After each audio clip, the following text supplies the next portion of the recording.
The fact is that real journalism is in trouble in this country right now. And John Oliver, on his show on HBO, sort of went off on this and made some points that I thought were pretty good this week. Here's what he said. Extra digital demands being placed on journalists is now common throughout the industry. Just listen to Washington Post editor Marty Baron, who you might remember as the guy Liev Schreiber played in Spotlight.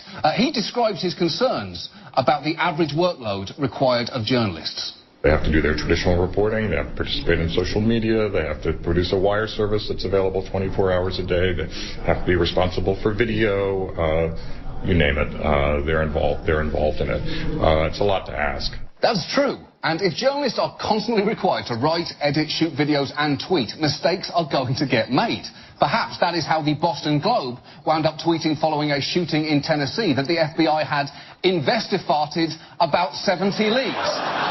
Clearly, if they had more time, they would have written #investigated, because that's how you drive the conversation.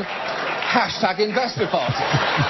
But the overall point is that the newspapers have been stripped down, and it's affecting the way we're getting information. Here is where it gets frightening, because while the Oregonian rebuilt its State House team, other papers have been forced to simply go without. A study of over 200 papers found that between 2003 and 2014, their number of full-time State House reporters declined by 35%. And that's not good, because while there are some great web outlets, some of which do cover local government, there aren't nearly enough to replace what has been lost.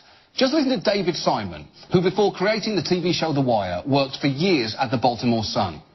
The day I run into a Huffington Post reporter at a Baltimore zoning board hearing is the day that I will be confident that we've actually reached some sort of equilibrium. You know, there's no glory in that kind of journalism, but that is the bedrock of what keeps, the next 10 or 15 years in this country are going to be a halcyon era for state and local political corruption. It is going to be one of the great times to be a corrupt politician. I really envy them. I really do. He's right. Because not having reporters at government meetings is like a teacher leaving her room of 7th graders to supervise themselves. Best case scenario, Brittany gets gum in her hair.